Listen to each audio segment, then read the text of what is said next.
From politicians to senior journalists and Bollywood's elite, some of India's most powerful men have resigned after accusations of sexual harassment. Hello, I'm Anand Naidu, and this is The Heat.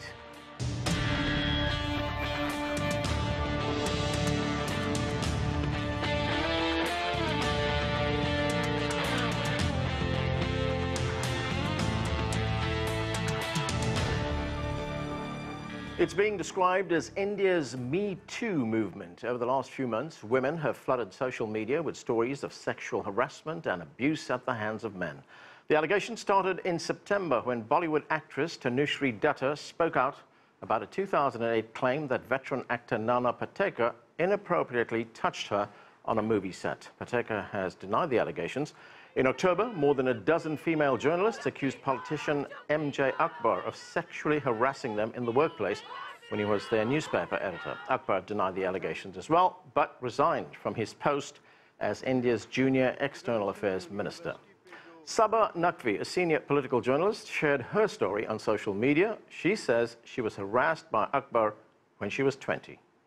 Being a political commentator, it makes me feel extremely embarrassed and awkward to write about something which is linked to my personal life. And I'm still embarrassed by it, which I should not be.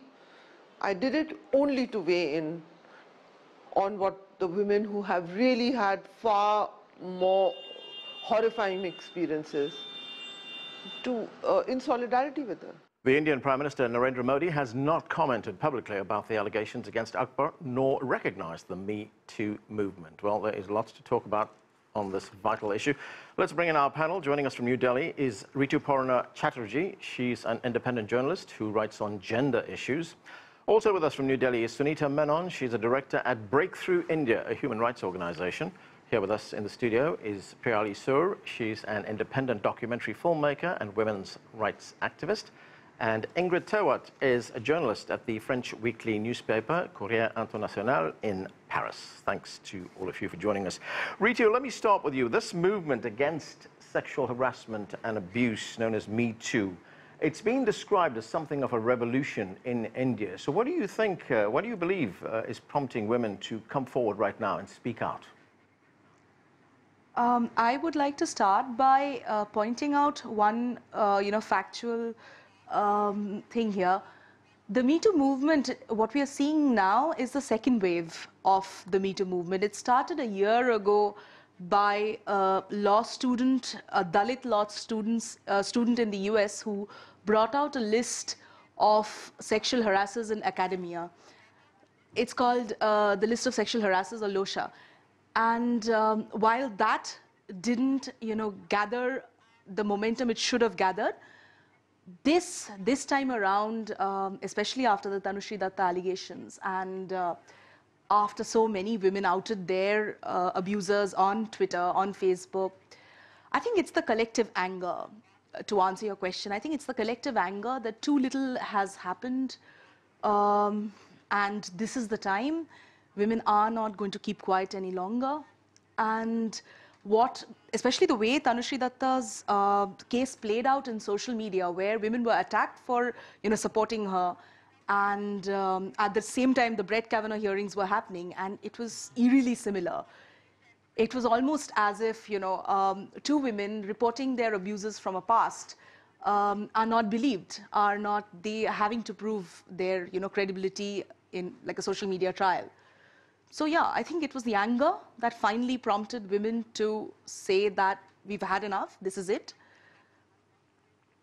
Sunita Menon, how difficult is it for women? You take a country like India, which is a patriarchal society, largely socially conservative.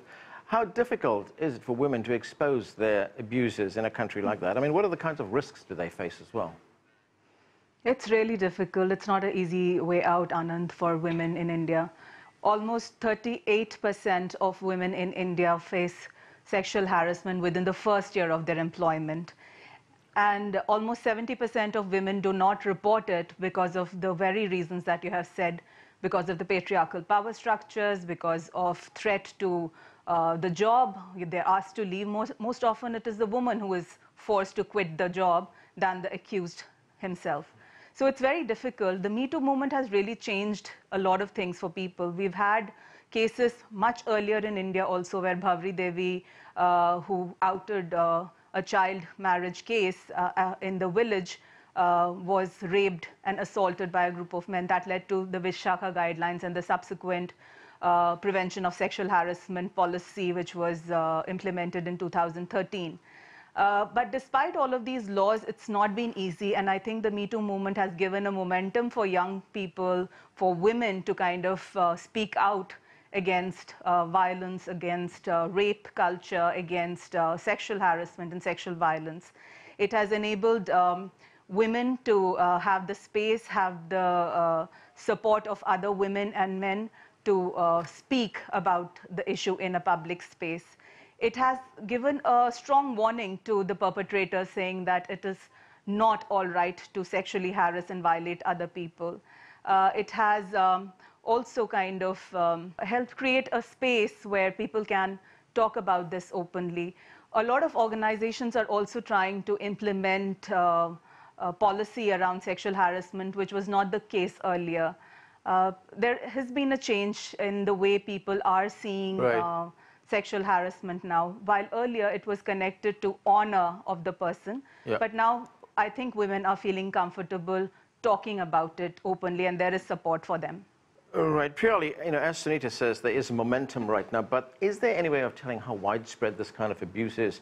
There was a report on the online site Vox News which said that the Me Too movement in India is largely active among elite sectors of Indian society, but of course there's abuse among other communities. Yeah, I will touch on that point of how widespread this is, but I just want to build on something before. As rightly said by Rituparna and by Sunita, the Me Too movement in India, even though it is a great feminist and women's rights movement, it is not the first feminist and women's rights movement in India. India has a long history of women's rights movement, and it's a build-up to it. It's a significant and crucial step.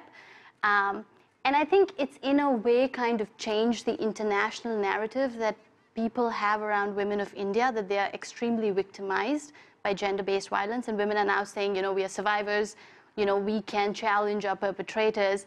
And I think the government, in the sense, has lost out on a crucial opportunity of standing by the women and saying, right, so you're not just victims, you are survivors, and we can stand by you and prove that we can bring about a systemic change and stand with the women of India, as opposed to which we see in many other parts of the world as well.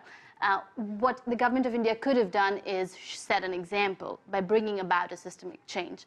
Now, as to your question of how widespread this is, a lot of people might say it is an elitist movement because it is a hashtag movement. It is limited to Twitter, on social media, Facebook, right? So it doesn't reach out to the rural women in India. It doesn't reach out to the rural masses. But as rightly pointed out by Sunita again, that the initial laws, the Vishakha guidelines, actually came into place in 1997, I think, because of a rural woman taking up the cause. So can this movement actually spread to rural India beyond the urban elitist India? It can. But will it be social media?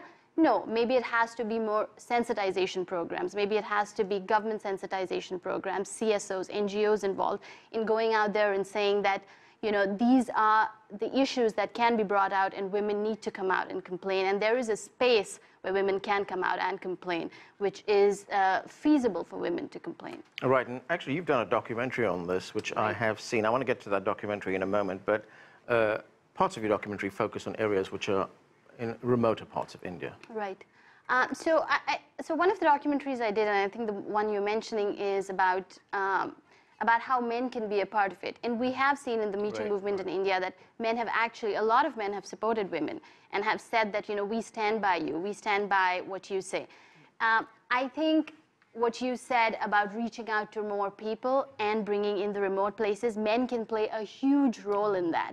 So if we have the sensitization programs in rural India, in remote parts of India, where we talk and educate men on the impacts of this, then it can actually have a more widespread impact. All right, let me bring in Ingrid from Paris. And Ingrid, the Me Too movement is getting a lot of traction in India right now because of several high-profile cases. involving politicians and movie personalities. But I just want to pick up on something that Sunita said earlier on, and I'm wondering, to what extent is reporting this kind of abuse in a country like India a social stigma, which leads to people keeping quiet, keeping silent about it? Well, it's a huge social stigma, but there's a very important strength in numbers, which is why this whole hashtag and this whole movement is important and has gathered momentum across borders, across countries. Women find strength in the sheer number of them coming forward, and the shame that they are made to feel is now shifted to the men who have harassed them to a large extent. And it's really interesting to see that Twitter in particular is the media that's being used for that, because Twitter is a particularly unsafe place also for women. It's notorious that in India, like in France to a certain extent, Twitter is a place for trolls who attack women, particularly women journalists, and threaten them with rape or death. So it's interesting that this media has been reappropriated by activists, by women, by all kinds of people to actually take things in their own hands and put an end to harassment in a way. Ritu, in the introduction to the show, we talked about the case of the former government junior minister, MJ Akbar. He's also a journalist, and the case against him. Could you tell us more about that and what happened to him? What kind of fate did he face? So basically the case is sub judice right now. It's in the court, but in a sense there are several. Priya Ramani is a journalist herself, and she wrote a piece for the Vogue magazine without naming him, of course, at that time, and narrated how there's an alleged pattern of harassment, and post which she did name him on Twitter.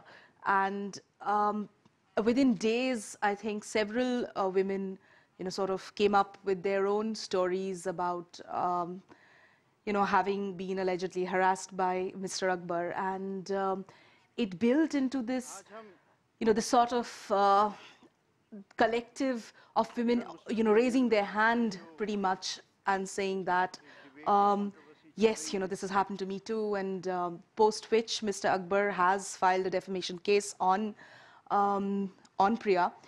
So I want to go back a little bit, and where where Priyali said, and the reason that that strength in number point is very, and I'm witnessing this every single day because I'm going through survivor accounts every day.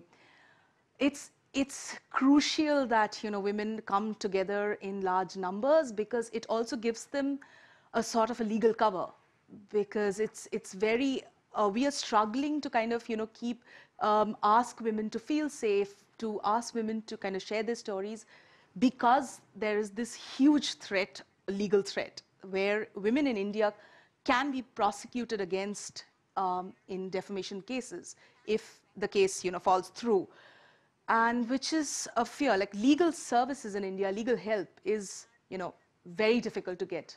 Go ahead. Yeah, I absolutely agree, and I think I want to actually congratulate Ritu for starting that Twitter handle that she has done, because I've gone through it, and the kind of accounts which are coming in are great. I want to talk about, so when this MeToo India movement actually started, people started Googling under the hashtags of whether their perpetrator was on the internet, right? Which speaks so much, speaks volumes about the kind of patriarchal society and the culture we live in. So I, sitting here in DC, actually Googled on the hashtag name of one of the perpetrators when I was an intern with Times of India. And it right there came up, K.R. Srinivasan. And I felt a sense of validation.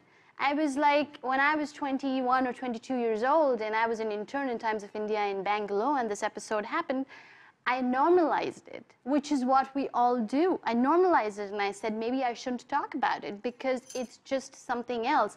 I don't know if this is an act which could be spoken much of. He touched me in an inappropriate manner. But, and I think all of them here on the panel would agree that we've normalized so many things. But this entire movement has been a validation of that what we thought is not normal is normal. And there is the strength in the numbers. So just that hashtag in a way, and seeing that so many other people have spoken about that made me feel good sitting. miles away. I just wish that we can find a way of making this, this impact felt in really the other women who are not on social media. For example, there are reports that say that, you know, most of the women, working women, is the labor class in India. Right. So 29% of labor class women, 23% of domestic workers. How do we make that impact felt there? I wish we can strategize and come out with something, and I wish the government can do something about that. Right, there's something else, and Sunita, I want to ask you about that, and that is a point that Priyali just raised on technology, on the use of Facebook and Twitter and other social media. I mean, has that given a platform to people who are being abused to come out and talk about this? And of course, there are other drawbacks, as Ingrid pointed out, where these social media platforms can be abused as well. Absolutely. I think the media has played a big role, especially the social media, and it has given a platform for people to speak up, speak out against any kind of violations. It has also garnered a lot of support from the common public, where women feel that they're not alone. They have a huge support system with people standing by them. But at the same time, as Ingrid said, that there is also backlash when a single woman first, accuses somebody, and there is a series of trolls which, tries to get her off her seat. But when the support system comes, that's when it really helps. So it works both ways, and I think that's how the social media works. But it has also given a huge platform for me to kind of scale up, not just on a social platform level, but now a lot of initiatives are happening on the ground where you can see the change. You were talking about what are the initiatives happening for the domestic workers, the garment manufacturing workers, the factory workers. Yeah. There was a recent get-together, a big demonstration was held by MeToo for working women in Bangalore, which worked really well. We are working with some 12,000 factory workers at Shahi in Delhi on promoting prevention of sexual harassment at workplace. So there are a lot of initiatives which are happening on the ground and which is moving the momentum up, not just on the social media circle, but also on the ground and creating a swell up across. Ingrid, as more and more of these cases come to light and we hear about them, what kind of response has there been from the authorities in India, from the government, for instance? I mean, we did report earlier on that the Prime Minister, for instance, has not recognized the MeToo movement. The Indian government has not done anything about it. I mean, what kind of pressure can be brought on them to enforce laws that are already on the statute books? Well, there is a law against harassment that, is 5-year-old. It'd be really great if that, law actually was applied in reality.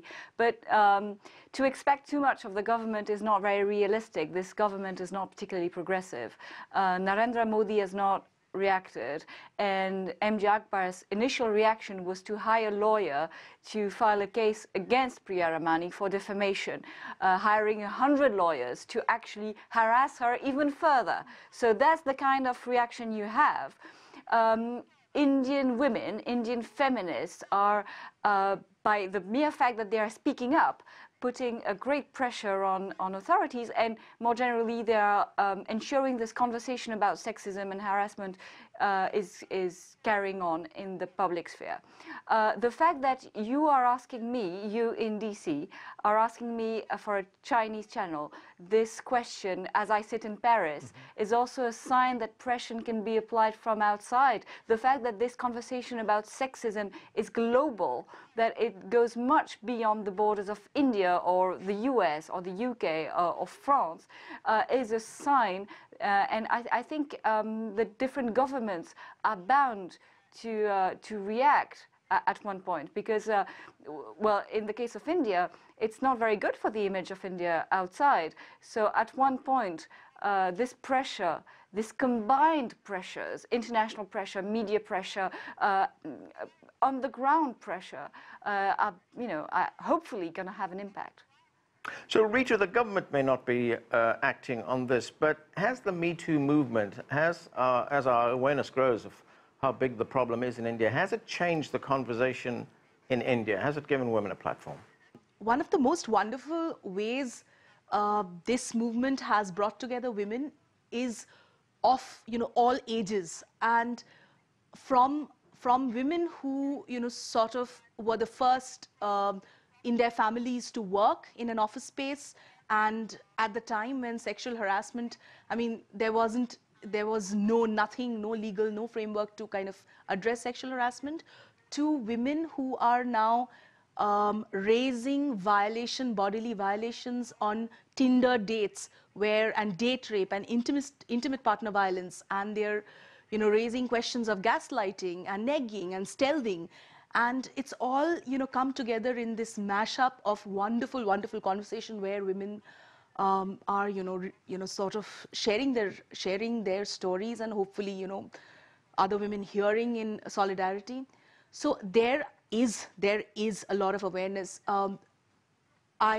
It's always very difficult to track what's happening on the ground, whether the conversations are, you know, changing at homes in India's smaller cities and towns, but the conversations around men are definitely there is you know, there is a pause, right, and where men are, you know, for the first time they are being held accountable.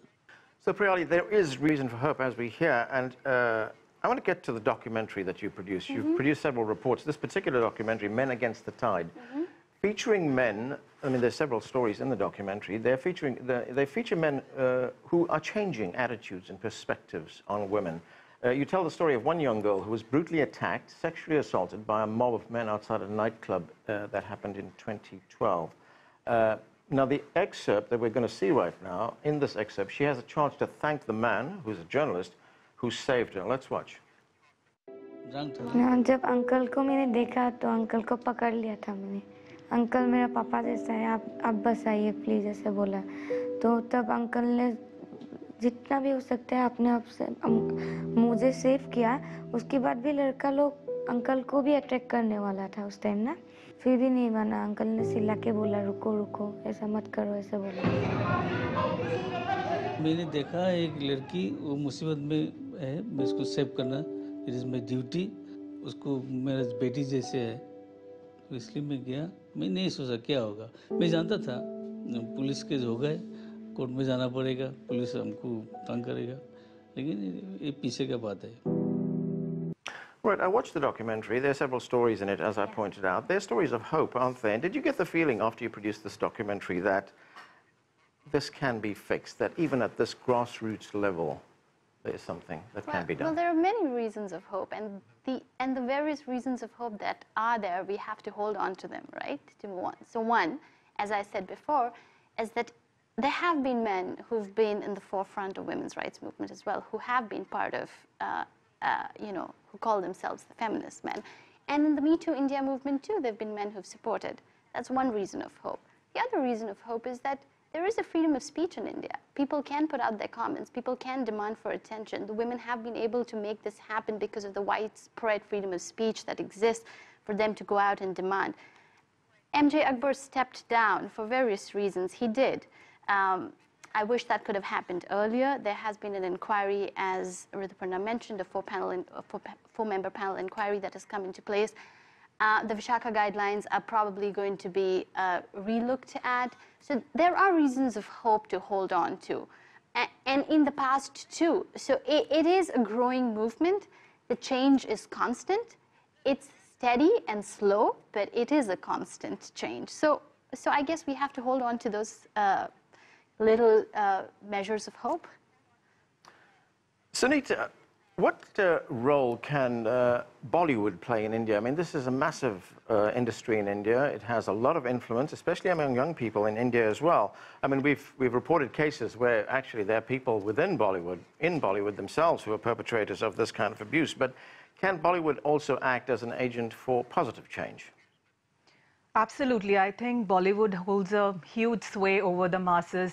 They have a lot of say. They have a celebrity status. What they say has a huge fan following, whether it is the superstars like Amitabh Bachchan or Shah Rukh Khan or the women actresses. So whatever they say has influence on the people. And if they take a strong stance around these issues, they can absolutely make a difference. I think for women actresses and male actresses who have faced abuse in their lives as part of the industry, they should come out and speak up. And if the male celebrities can support them and be by their side and share their angst and support them, it will really help. Ingrid, does the experience of women in India have a lesson for women in other parts of the world? Of course, of course. I was asked this question by one of our French colleagues a few weeks ago. The French women in particular have a lot to learn from the mobilization of Indian women, particularly in the cinema industry. In the French cinema industry, I mean, harassment also happens, rapes also happen, and the power structure is very much unbalanced in favor of men. And this conversation that's happened in the US, that's happened in India, has not happened in France. So it might take more time, but I think undoubtedly we in Paris have a lot of things to learn from the mobilization that's happening in other countries, including India. Ritu, where does the Me Too movement in India go to from here? I mean, as you pointed out, the momentum is there. Where does it go? I keep stressing this even in all other conversations I have with women on the ground, online, and as well as in media. Unless we give women protection to come forward, unless we set up something on the lines of the Legal Defense Fund, for example, in the US, it's not going anywhere, because women, I sense this every single day. Women are terrified of telling their stories. They are always hoping that other victims come forward and don't want to be named. They don't want to. Major issue that we are facing is they don't want to file a criminal complaint. So it's one thing to out your abuser on Twitter, but for real action to happen, police complaints have to be made, and court cases. Then and only then there can be affirmative action. But that whole process is not friendly towards women.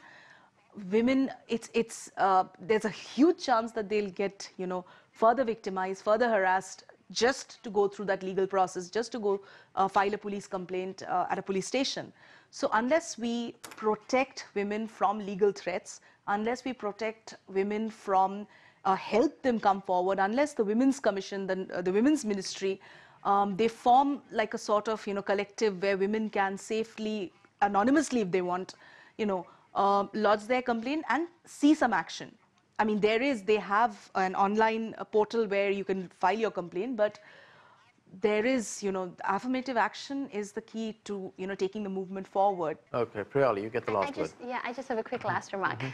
Well, I know we're speaking about India, but women across the world feel unsafe to go to work at various places. And it is a global sisterhood movement. And just as Ingrid said, we have to learn from each other.